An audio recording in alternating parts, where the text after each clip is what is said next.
ಮಂದಿರ ಮಸೀದಿ ವಿಚಾರದಲ್ಲಿ ದಿನಕ್ಕೊಂದು RSS ಮುಖ್ಯಸ್ಥ ಮೋಹನ್ ಭಾಗವತ್ ಹೇಳಿದ್ರಲ್ಲಪ್ಪ, ಇವೆಲ್ಲ ಮಾಡೋದು ಸರಿ ಇಲ್ಲ, ದಿನಕ್ಕೊಂದೊಂದು ಹಿಂಗೆಲ್ಲ ಮಾಡ್ಕೋಬಾರ್ದು ಅಂತೇಳಿದ್ರು.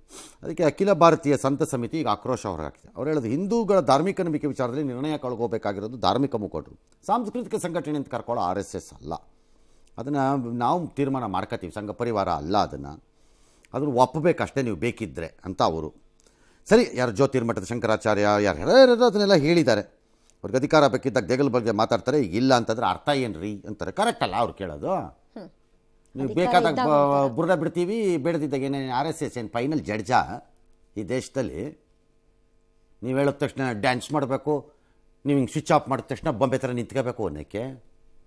ನೀವು ಯಾರೆಲ್ಲರೂ ಊರಿನಲ್ಲಿರೋರಿಗೆಲ್ಲ ಹೇಳೋಕ್ಕೆ ನಿಮ್ಗೆ ಯಾವನು ಕೊಟ್ಟಿರೋನ ಅಧಿಕಾರನ? RSSನವ್ರು ಹೇಳೋದನ್ನ BJPನಲ್ಲಿರೋರೇ ಕೇಳಿಸ್ಕೊಳ್ಳಲ್ಲ, ಅವ್ರಿಗೆ ಬೇಕಾಗಿಲ್ಲ, ಅವ್ರನ್ನೇ ರಿಪೇರಿ ಮಾಡೋಕ್ಕಾಗಲ್ಲ ನಿಮ್ಮ ಕೈಯಲ್ಲಿ ಕರೆಕ್ಟಾಗಿ. ನಿಮ್ಮ ಜನಕ್ಕೇನು ರಿಪೇರಿ ಮಾಡಕ್ಕೆ ಬರ್ತೀರಿ ನೀವು ಅಂತ ಕೆಲವುದೆಲ್ಲ ಅಬ್ಜೆಕ್ಷನ್. ಇನ್ನು ಪಾಪ್ಕಾರ್ನ್ ಮೇಲೆ 3 ರೀತಿಯ GST ವಿಧಿಸಿರುವ ಕೇಂದ್ರ ಸರ್ಕಾರದ ಕ್ರಮ ವ್ಯಾಪಕ ಟೀಕೆಗೆ ಗ್ರಾಸವಾಗಿದೆ. ಪ್ಯಾಕ್ ಮಾಡಿದ್ರು ಒಂಥರ, ಪ್ಯಾಕ್ ಮಾಡದಿದ್ರೆ ಇನ್ನೊಂಥರ, ಸಕ್ಕರೆ ಬೆರೆಸಿದ್ರೆ ಅಧಿಕ ಟ್ಯಾಕ್ಸ್ ಅನ್ನು ಹಾಕ್ತಾ ಇರೋದು ಆಕ್ರೋಶಕ್ಕೆ ಕಾರಣವಾಗಿದೆ. ಅಷ್ಟೇ ಅಲ್ಲ, ಅಗ್ನಿವೀರ್ ಸೇರಿದಂತೆ ಎಲ್ಲ ನೇಮಕಾತಿ ಅರ್ಜಿಗಳಿಗೆ 18% GST ವಿಧಿಸಿರುವುದು ಕಾಂಗ್ರೆಸ್ನ ಕೆಂಗಣ್ಣಿಗೆ ಗುರಿಯಾಗಿದೆ. ಇನ್ನು ತೀವ್ರ ಹಣದುಬ್ಬರದ ಪರಿಣಾಮ ಸಾಮಾನ್ಯರ ಅಡುಗೆ ಮನೆ ಬಜೆಟ್ ಅವರ ಕೈಮೀರಿದೆ. ಆದರೆ ಇದನ್ನ ನಿಯಂತ್ರಿಸದ ಕೇಂದ್ರ ಸರ್ಕಾರ ಕುಂಭಕರ್ಣನಂತೆ ನಿದ್ದೆ ಹೊಡಿತಾ ಇದೆ ಅಂತ ರಾಹುಲ್ ಗಾಂಧಿ ತರಕಾರಿ ಮಾರುಕಟ್ಟೆಯಲ್ಲಿ ಅವರು ಭೇಟಿ ಕೊಟ್ಟ ವಿಡಿಯೋವನ್ನು ಶೇರ್ ಮಾಡಿದ್ದಾರೆ. ಬರೀ ಅಡುಗೆ ಮನೆ ಬಜೆಟ್ಟು ಎಕನಾಮಿಕ್ಸು ನಾನು ಹೇಳೋದು, ಬರೀ ತರಕಾರಿ ಗ್ರಾಸರಿ ಅಂದರೆ ಪಡಿತರದ್ದು ವಿಚಾರದಲ್ಲಿ ಮಾತ್ರ ನಿಂತಿಲ್ಲ. ಗ್ಯಾಸ್ ಮೇಲೂ ನಿಂತಿರುತ್ತೆ, ನೀರು ಮೇಲೂ ನಿಂತಿರುತ್ತೆ, ಎಲೆಕ್ಟ್ರಿಸಿಟಿ ಮೇಲೂ ನಿಂತಿರುತ್ತೆ, ಎಲ್ಲದರ ಮೇಲೂ ನಿಂತಿರುತ್ತೆ. ಎಲ್ಲ ರಾಜ್ಯ ಸರ್ಕಾರಗಳು ತೆಗೆದುಕೊಳ್ಳುವ ಹಲವಾರು ಕ್ರಮಗಳು ಅದಕ್ಕೆ ಆ್ಯಡ್ ಆಗ್ತಾ ಹೋಗುತ್ತೆ. ಕ್ರಮ ತಗೊಳ್ಳುವಾಗ ಅದಂಗೆ ಬರೀ ಒಬ್ಬರು ಮಾತ್ರ ಯಾವುದೋ ಮಾರ್ಕೆಟಲ್ಲಿ ತರಕಾರಿ ಹಿಂಗೆ ಆಗ್ಬಿಡ್ತು ಅಂದ ತಕ್ಷಣ ಹಂಗೆ ಆಗಲ್ಲ. ಎಕನಾಮಿಕ್ಸಲ್ಲಿ ಅದನ್ನು ಹೇಳಿದಾಗ ಎಲ್ಲ ಸರಿ ಇದೆ, ಎಲ್ಲ ಸರಿ ಇದೆ. ಕರ್ನಾಟಕದಲ್ಲಿ ಯಾಕೆ ಹೆಂಗೆ ಟ್ಯಾಕ್ಸ್ ಹಾಕ್ತಿದಾರಂತೆ ಕೇಳ್ರಿ. ಯಾರೋ ಒಬ್ರು ರಾಹುಲ್ ಗಾಂಧಿನೋ ಪ್ರಿಯಾಂಕಾ ಗಾಂಧಿ ಯಾರೋ, ಪ್ರಿಯಾಂಕಾ ವಾದ್ರಾನೋ ಯಾರೋ ಒಬ್ರು ಕೇಳ್ರಿ. ಖಂಡಿತಿಕ್ಕಿಲ್ಲ, ಹಿಡ್ಕೊಂಡು ಜಗ್ಗಿ ಟ್ಯಾಕ್ಸ್ ಹಾಕ್ತೀರಿ. ನೀವು ಮಾಡ್ತಿರೋದು ಏನಂಗಾರೆ? ನೀವೆಲ್ಲ ಒಂದೇ, ಸುಮ್ಮನೆ ನಮ್ಮ ಮುಂದೆ ಬಂದು ಇದ್ರ ಥರ ತಕಪೈ ಅಂತ ಕುಣಿತೀರಿ ಅಷ್ಟೇ. ಎಲ್ಲ ಒಂದೇ ನೀವು. ಈ ಫುಡ್ ವಿಚಾರದಲ್ಲಿ GSTನಲ್ಲಿ there is a tremendous confusion. Packed ಫುಡ್ಗೂ ನಾಟ್ ಪ್ಯಾಕ್ಡ್ ಫುಡ್ದು ವ್ಯತ್ಯಾಸ ಇದೆ. ಈ ಪಾಪ್ಕಾರ್ನ್ ಯಾಕೆ ಹಾಕಿದ್ರೋ ಬಿಟ್ರೋ ನನಗೆ ಗೊತ್ತಾಗ್ತಿಲ್ಲ ಇದು. ಬಟ್ ಆ ಪಾಪ್ಕಾರ್ನ್ ಭಾಳ ಕಾಸ್ಟ್ಲಿ ಫಿಲಮ್ ಥಿಯೇಟ್ರಲ್ಲೆಲ್ಲ. ಹೌದಾ? ಸಿಕ್ಕಾಪಟ್ಟೆ ದುಡ್ಡು ಇಸ್ಕೋತಾರಲ್ಲ ಅವರು. ಅದೇನು ಹೇಳಿ, ಚಿನ್ನದ ಇದು ಕೊಟ್ಟಂಗೆ ಇಸ್ಕೋತಾರೆ ದುಡ್ಡಲ್ಲಿ. ಬೇರೆ ಗತಿ ಇಲ್ಲ ಅಂತ ಜನ ತಿನ್ಕೋತಾರೆ. ಆ ಫಿಲಮ್ಗೂ ಪಾಪ್ಕಾರ್ನ್ಗೂ ಏನೋ ಸಂಬಂಧ. Time pass. ಯಾವ್ದಾರು ಒಂದು ಹೊಸದು ಕಂಡುಹಿಡಿಬೇಕು ಈ ಥಿಯೇಟ್ರ್ಗಳಿಗೆ ತಿನ್ಕೊಳ್ಳೋಕ್ಕೆ.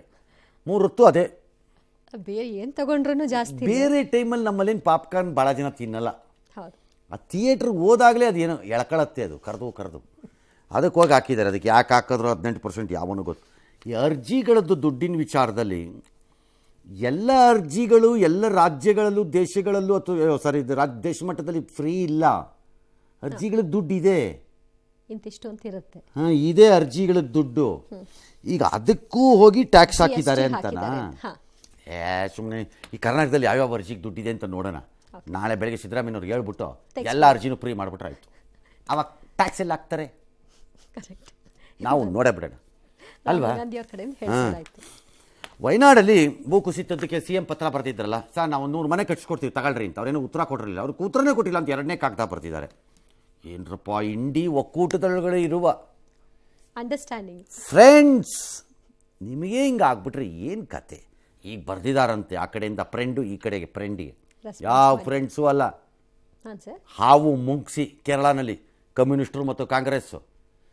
ಇಲ್ಲಿ ದೇಶಕ್ಕೆ ಬಂದಾಗ ಫುಲ್ ಫ್ರೆಂಡ್ಸ್, ಅಲ್ಲಿ ಹೋದಾಗ ಬುಡ್ದಾಡ್ತಾರೆ ಇಬ್ಬರು. ಈಗ ಅವ್ರೇನೋ ಹೇಳಿದಾರಂತೆ, ಜಾಗ ಕೊಡ್ತೀವಿ ನಾವು, ನೀಲನಕ್ಷೆ ರೆಡಿ ಮಾಡ್ತಾ ಇದ್ದೀವಿ, ಅದು ಮಾಡಿದ್ಮೇಲೆ ತಿಳಿಸ್ತೀವಿ, ನೀವು ಕಟ್ಕೊಡೋರಂತೆ ಅಂತ ಹೇಳಿದಾರಂತೆ. ನೋಡೋಣ ಅದಾಗ ಕಟ್ಕೊಡ್ತಾರೋ ಬಿಡ್ತಾರೋ ಯಾರಿಗೆ ಗೊತ್ತು. ಇನ್ನು ರಾಜ್ಯಸಭೆ ಚುನಾವಣೆ ವೇಳೆ ವಿಧಾನಸೌಧದಲ್ಲೇ ಪಾಕ್ ಪರ ಘೋಷಣೆ ಕೂಗಿದ ಪ್ರಕರಣ ಮತ್ತೆ ಮುನ್ನೆಲೆಗೆ ಬಂದಿದೆ. ಈ 3 ಆರೋಪಿಗಳನ್ನ ಅರೆಸ್ಟ್ ಮಾಡಿದ್ರು, ಆಮೇಲೆ ಇವರು ಜಾಮೀನು ಪಡ್ಕೊಂಡು ಹೊರಗೆ ಬಂದಿದ್ರು. 9 ತಿಂಗಳಾಯಿತು, ಆದರೆ ಪೊಲೀಸರು ಇಲ್ಲಿವರೆಗೂ ದೋಷಾರೋಪ ಪಟ್ಟಿಯನ್ನೇ ಮಾಡಿಲ್ಲ. ಈವರೆಗೂ ರಾಜ್ಯಸಭಾ ಸದಸ್ಯ ನಾಸೀರ್ ಹುಸೇನ್ ಅವರ ಹೇಳಿಕೆಯನ್ನು ಕೂಡ ಪೊಲೀಸರು ಪಡ್ಕೊಳ್ಳಿಕ್ಕೆ ಮುಂದಾಗಿಲ್ಲ, ಸಾಧ್ಯವೇ ಆಗಿಲ್ವಂತೆ. ಪೊಲೀಸರ ಹಿನ್ನಡೆ ಮತ್ತೊಮ್ಮೆ ಚರ್ಚೆಗೆ ಗ್ರಾಸವಾಗಿದೆ. ಏನಕ್ಕೆ ಸಾಧ್ಯ ಆಗಿಲ್ಲ ಅಂದರೆ ಇವ್ರು ಆಸಕ್ತಿ ತೋರಿಸಿಲ್ಲ ಅಂತನಾ ಅಥವಾ ಯಾರು? ನೋಟಿಸ್ ಕೊಟ್ಟು ಸುಮ್ಮನೆ ಆಗ್ಬಿಟ್ರೆ ಹೇಗೆ ಸರ್? ಗೊತ್ತಿಲ್ಲ ನನಗೆ ಅದು. ಅಲ್ಲ, ಹಾಗೆ ಸಾಧ್ಯನೇ ಆಗಿಲ್ಲ ಅಂದ್ರೆ ಅವ್ರ ಕೈಗೆ ಸಿಗಲ್ವಾ? ಸಿಗದೆ ಅವ್ರೇನು ಇಂಟರ್ನ್ಯಾಷನಲ್ ಫಿಜಿಟಿವಾ ಎಸ್ಕೇಪ್ ಆಗಿ ಮಲ್ಯ ಟೈಪ್ ಓಡೋಗೋಕೆ ಅವ್ರು ಪಾಪ ಕಾಣಿಸ್ತಿರ್ತಾರಲ್ಲ ಅಲ್ಲಲ್ಲೇ. ಭಾಳ ಸರಿ ನೋಡ್ತೀನಿ ಟಿ ವಿನಲ್ಲಿ ಅವ್ರನ್ನ ನಾನು. ಹೌದು. ಎರಡನೇದು, ಎಲೆಕ್ಟೆಡ್ ರೆಪ್ರೆಸೆಂಟೇಟಿವ್ ಆಗಿರೋ ಅವರು, ಅವ್ರ ಪಾತ್ರ ಇದೆಯೇ ಇಲ್ಲ ಅಂತಲ್ಲ, ಅಲ್ಲಿ ಅವ್ರ ಪಾತ್ರ ಇದೆ ಅಂತ ಆ ಪ್ರಕರಣದಲ್ಲಿ ಇಲ್ಲವೂ ಇಲ್ಲ. ಅವ್ರ ಗೆದ್ದ ಸಂದರ್ಭದಲ್ಲಿ ವಿಟ್ನೆಸ್ ಆಗ್ತಾರೋ ಏನೋ ಇರಬೇಕು ಅವರು ಅಷ್ಟೇ. ಅವ್ರು ಅಕ್ಯೂಸ್ಡ್ ಆಗಲ್ಲ ಅದರಲ್ಲಿ. ಹೇಳಿಕೆ ತಗೊಳ್ಬೋದಲ್ಲ ಸರ್? ಹೇಳಿಕೆ ಕೊಡಕ್ಕೆ ಒಬ್ಬ ಜನಪ್ರತಿನಿಧಿಯಾಗಿ ಅದಕ್ಕೆ ಸಹಕರಿಸದೇ ಇದ್ದರೆ ಭಾಳ ಕೆಟ್ಟ ಸಂದೇಶ ರವಾನೆ ಅದು. ಜನಪ್ರತಿನಿಧಿಯಾಗಿ ಇಟ್ಸ್ ನಾಟ್ ಫೇರ್. ನಂಗೆ ಗೊತ್ತಿಲ್ಲ ಪೊಲೀಸ್ನವ್ರು ಯಾಕೆ ಅವ್ರಿಗೆ ಅದು ಅಷ್ಟನ್ನು ಕಮ್ಯುನಿಕೇಟ್ ಮಾಡೋದಕ್ಕೊಂದು ಹೇಳಿಕೆ ತೊಗೊಳಕ್ಕಾಗ್ತಿಲ್ಲ ಅಂತ. 9 ತಿಂಗಳು ಅನಾರೋಗ್ಯಕ್ಕೆ ಬಳಲ್ತಿರೋ ನಟ ಶಿವರಾಜ್ ಕುಮಾರ್ ಅಮೆರಿಕದ ಮಯಾಮಿನಲ್ಲಿ ಇವತ್ತು ಆಸ್ಪತ್ರೆ ಇನ್ನೇನು ಸ್ವಲ್ಪ ಹೊತ್ತಲ್ಲೇ ಸರ್ಜರಿ ಆಗುತ್ತೆ ಅಂತಿದ್ದಾರೆ, ಶಸ್ತ್ರಚಿಕಿತ್ಸೆ. ಚೇತರಿಸ್ಕೋಬೇಕು ಅಂತ ರಾಜ್ಯದ ವಿವಿಧೆಡೆ ಪೂಜೆ ಪುನಸ್ಕಾರಗಳೆಲ್ಲ ನಡೆದಿದೆ. ಡಿ ಸಿ ಎಮ್ ಎಲ್ಲ ಫೋನ್ ಮಾಡಿದ್ರಂತೆ ಅವ್ರಿಗೆ ಆರೋಗ್ಯ ವಿಚಾರಿಸೋಕ್ಕೆ. ಗುಣಮುಖರಾಗ್ತಾರೆ ಅಂತೆಲ್ಲ ಹಾರೈಸಿದ್ದಾರೆ. ನ್ಯಾಚುರಲಿ ಅದು ಗುಣಮುಖರಾಗಬಹುದು ಅಂತಲೇ ಇರೋದು ಆ ಸದ್ಯದ ಪರಿಸ್ಥಿತಿನಲ್ಲಿ. ಎಸ್, ನಮ್ಮ ಲಿವಿಂಗ್ ಲೆಜೆಂಡ್ ಶಿವಣ್ಣ ಅವ್ರಿಗೆ ಆಪರೇಷನ್ ನಡೀತಾ ಇದೆ. ಆ ಭಗವಂತ ನಮಗೇನು ಆಯಸ್ ಕೊಟ್ಟಿದ್ದೀನೋ ಅಷ್ಟು ಶಿವಣ್ಣನಿಗೆ ಕೊಡಲಿ. ಯಾಕೆಂದರೆ is a pillar of Kannada industry. ಇವತ್ತು ಅಣ್ಣಂದು ಶಿವಣ್ಣ ಅವ್ರದ್ದು ಇವತ್ತು ಆಪರೇಷನ್ US ಅಲ್ಲಿ ಆ್ಯಂಡ್ ಒಳ್ಳೆ ಸಕ್ಸಸ್ ಆಗಿ ತುಂಬಾ ಎನರ್ಜಿ ನಾವು ಯಾವಾಗಲೂ ಹೇಳ್ತಿರ್ತೀನಿ, ಒಂಥರ ಲೈಕ್ ನೀವೆಲ್ಲ ಪವರ್ ಅಂತ ಆ ಥರ ಪವರ್ ಆಗಿ ತುಂಬಾ ಇದಾಗಿ ಮತ್ತೆ ಆಪರೇಷನ್ ಆಗಿ ಎಲ್ಲ ಆಗಿ ಅವರು ವಾಪಸ್. ರೈಟ್, ಒಳ್ಳೇದಾಗತ್ತೆ. ತುಂಬ ಗಾಬರಿ ಮಾಡ್ಕೋಬೇಕಾದ ಇದಲ್ಲ. ಪ್ರಾರ್ಥನೆಗಳು ಮಾಡ್ತಿದ್ದಾರೆ ಅಲ್ಲ, ಆಗತ್ತೆ. ಪ್ರಾರ್ಥನೆ ಮಾಡೋದು ತಪ್ಪಲ್ಲ, ಸಹಜ. ಇನ್ನು ಭಾರತ ಕಂಡ ಶ್ರೇಷ್ಠ ನಿರ್ದೇಶಕ ಶ್ಯಾಮ್ ಬೆನಗಲ್ ಅವರು ನಿನ್ನೆಯಷ್ಟೇ ಇಹಲೋಕ ತ್ಯಜಿಸಿದ್ರು. ಇವತ್ತು ಅಂತ್ಯಕ್ರಿಯೆ ಕುಟುಂಬಸ್ಥರು ಅಭಿಮಾನಿಗಳ ಸಮ್ಮುಖದಲ್ಲಿ ಮುಂಬೈನಲ್ಲಿ ಸಕಲ ಸರ್ಕಾರಿ ಗೌರವಗಳೊಂದಿಗೆ ನೆರವೇರಿದೆ. ತನ್ನ 6ನೇ ವಯಸ್ಸಿಗೆ ನಿರ್ದೇಶನ ಆಗುವ ಕನಸನ್ನ ಕಂಡಿದ್ದಂತಹ ಶ್ಯಾಮ್ ಬೆನಗಲ್ ತಮ್ಮ 12ನೇ ವಯಸ್ಸಿಗೆ ಸಾಕ್ಷ್ಯಚಿತ್ರವನ್ನು ನಿರ್ಮಿಸಿದ್ರು. ತಮ್ಮ ಪ್ರತಿಯೊಂದು ಚಿತ್ರದ ಮೂಲಕ ವಾಸ್ತವಿಕ ಪ್ರಪಂಚವನ್ನ ತೋರಿಸಿದ್ರು. ಬೆನಗಲ್ ನಿರ್ದೇಶಿಸಿದಂತಹ 22 ಚಿತ್ರಗಳಲ್ಲಿ 18 ಚಿತ್ರಗಳು ರಾಷ್ಟ್ರೀಯ ಚಲನಚಿತ್ರ ಪ್ರಶಸ್ತಿಗೆ ಪಾತ್ರವಾಗಿದ್ವು. ಬೆನಗಲ್ ಅವರ 6 ಚಿತ್ರಗಳಲ್ಲಿ ಅನಂತ್ನಾಗ್ ಅವರು ಕಾಣಿಸಿಕೊಂಡಿದ್ರು ಎನ್ನುವುದು ವಿಶೇಷ. ಗುಜರಾತ್ 5 ಲಕ್ಷ ರೈತ ನಿರ್ಮಾಪಕರೊಂದಿಗೆ ಶ್ವೇತಕ್ರಾಂತಿಯ ಪಿತಾಮಹ ವರ್ಗೀಸ್ ಕುರಿಯನ್ ಬಗ್ಗೆ ಮಂಥನ್ ಹೆಸರಿನ ಚಿತ್ರವನ್ನು ನಿರ್ಮಿಸಿದರು. ಒಂದು ರೀತಿ ಪ್ಯಾರಲಲ್ ಸಿನಿಮಾ ಅಥವಾ ಆ ರೀತಿಯ ಸಿನಿಮಾ. ಇದರಲ್ಲಿ ಒಂದು ಅಧ್ಯಾಯ ಮುಗಿಯಿತು ಅನ್ಸುತ್ತೆ, ಇನ್ಯಾರು ಬಾಕಿ ಉಳಿದಿಲ್ಲ. ಈ ಥರದ ಮುಗೀತು ಎಲ್ಲ ಕತೆ ಅನ್ಸುತ್ತೆ. ನೀವು 12ನೇ ವಯಸ್ಸಲ್ಲಿ ಸಾಕ್ಷಿಚಿತ್ರ ಅಂತಲ್ಲ, ಅದು ಅವ್ರಿಗೆ ತಂದೆ ತೆಕ್ಕೊಟ್ಟಿದ್ದು ಕ್ಯಾಮ್ರಾ. ಆ ಕ್ಯಾಮ್ರಾವನ್ನು ಬಳಸಿ ಅದನ್ನು ಬಳಸಿ ಮಾಡಿದ್ದು. ICC ಚಾಂಪಿಯನ್ಸ್ ಟ್ರೋಫಿದು ವೇಳಾಪಟ್ಟಿ ಈಗ ಪ್ರಕಟ ಆಗೋಗಿದೆ. ಹಾಗೇ ಹೋಯ್ತಾ? 19ರಿಂದ ಮಾರ್ಚ್ 9ರವರೆಗೆ, ಫೆಬ್ರವರಿ 19ರಿಂದ ಪಾಕ್ ಮತ್ತು ದುಬೈಯಲ್ಲಿ ನಡೆಯುತ್ತೆ. 23ನೇ ತಾರೀಕು ದುಬೈನಲ್ಲಿ ಭಾರತ ಪಾಕ್ ನಡುವೆ ಮ್ಯಾಚ್ ಇದೆ. ಗ್ರೂಪ್ ಎನಲ್ಲಿ ಭಾರತ, ಪಾಕಿಸ್ತಾನ, ಬಾಂಗ್ಲಾದೇಶ ಮತ್ತು ನ್ಯೂಜಿಲೆಂಡ್ ಇದೆ.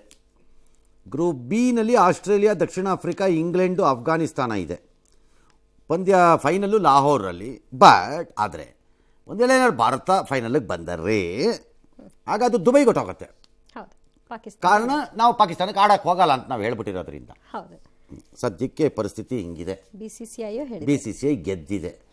ಬಟ್ ಸದ್ಯದಲ್ಲೇ ಇನ್ನೊಂದು ದೇಶದಲ್ಲೂ ಆಡಲ್ಲ ಅನ್ನೋ ಸ್ಟೇಜ್ ಬರುತ್ತೋ ಏನಪ್ಪ. ಪರಿಸ್ಥಿತಿ ಬಂದರೂ ಬಾಂಗ್ಲಾದೇಶಕ್ಕೆ ಬರ್ಬೋದು, ಹೇಳಕ್ಕಾಗಲ್ಲ. ಇನ್ನು ಜಮ್ಮು ಕಾಶ್ಮೀರದ ಪೂಂಚ್ ಜಿಲ್ಲೆಯಲ್ಲಿ ಘೋರ ದುರಂತ ಸಂಭವಿಸಿದೆ. ಬಲ್ನೋಯ್ ಪ್ರಾಂತ್ಯದಲ್ಲಿ ಸೈನಿಕರು ಪ್ರಯಾಣಿಸುತ್ತಿದ್ದಂತಹ ವಾಹನ 350 ಅಡಿ ಆಳದ ಕಮರಿಗೆ ಉರುಳಿದೆ. ಘಟನೆಯಲ್ಲಿ 5 ಯೋಧರು ಹುತಾತ್ಮರಾಗಿದ್ದಾರೆ. ಹಲವು ಸೈನಿಕರಿಗೆ ಗಾಯವಾಗಿದೆ. ರಕ್ಷಣಾ ಕಾರ್ಯ ಭರದಿಂದ ನಡೀತಾ ಇದ್ದು ಗಾಯಾಳುಗಳನ್ನು ಸೇನಾಸ್ಪತ್ರೆಗೆ ದಾಖಲಿಸಲಾಗಿದೆ. ರಷ್ಯಾ ಪರವಾಗಿ ಯುದ್ಧಕ್ಕೆ ಇಳಿದಿರುವಂತಹ ಉತ್ತರ ಕೊರಿಯಾ ಸೈನಿಕರನ್ನ ಉಕ್ರೇನ್ ಡ್ರೋನ್ ಮೂಲಕ ಹಿಮ್ಮೆಟ್ಟಿಸಿದೆಯಂತೆ. ಅದು ಪ್ರಯೋಗಿಸಿದ ಡ್ರೋನನ್ನು ಅವ್ರಿಗೆ ಎದುರಿಸೋಕ್ಕಾಗಿಲ್ವಂತೆ. ಹಾಗಾಗಿ ಉತ್ತರ ಕೊರಿಯಾ ಸೈನಿಕರು ಬಿದ್ನೋ ಅಂತ ಓಡೋಗ್ಬಿಟ್ಟಿದ್ದಾರಂತೆ. ಅದರದ್ದು ದೃಶ್ಯನ ಯುಕ್ರೇನು ರಿಲೀಸ್ ಮಾಡಿದ್ದಾರೆ. ಯಾವುದೋ ಒಂದು ಕಡೆ ರಷ್ಯಾನವ್ರು ಬಂದಾಗಲೂ ಉಕ್ರೇನವರು ಓಡಾಟೋಗಿರ್ತಾರೆ. ಅದೇ ಥರ ಇರ್ತಾರೆ, ಏನೋ ಆಗಿರುತ್ತೆ. ಒಟ್ಟಲ್ಲಿ ಈ ಡ್ರೋನ್ಗಳು ಕಳೆದ 3 ದಿನದಿಂದ 77 ಕೊರಿಯನ್ ಸೈನಿಕರನ್ನ ಕೊಂದಾಕ್ಬಿಟ್ಟಿದೆಯಂತೆ. ಆದರೂ ಅಲ್ಲಿ ಕಿಮ್ ಕೊರಿಯಾದ ಉತ್ತರಾಧಿಕಾರಿ, ನಾರ್ತ್ ಕೊರಿಯಾ ಇದು ಸರ್ವಾಧಿಕಾರಿ, ಅವ್ರು ಬುದ್ಧಿ ಬಂದಂಗಿಲ್ಲ. ಇನ್ನೂ ಶಸ್ತ್ರಾಸ್ತ್ರ ಸಾಕಾಗ್ತಿಲ್ಲ ರಷ್ಯಾಗೆ ಅಂದ್ಬಿಟ್ಟು ಒಂದು 20,000 ಕಂಟೈನರ್ಗಳಲ್ಲಿ ಆಯುಧಗಳನ್ನೆಲ್ಲ ಕಳಿಸ್ಕೊಟ್ಟಿದ್ದಾರಂತೆ ಮಾಸ್ಕೋಗೆ, ರಷ್ಯಾಗೆ. ಬಟ್ ಅಲ್ಲ, ಯುದ್ಧ ಅಂತೂ ಮುಗೀತಾ ಇಲ್ಲ. ಅದು ಇಂಪಾರ್ಟೆಂಟ್ ಮ್ಯಾಟ್ರು. ನಿಲ್ಲೋ ಲಕ್ಷಣ ಮಿಕ್ಕಿದ್ದೆಲ್ಲ ಇಂಪಾರ್ಟೆಂಟ್ ಅಲ್ಲ.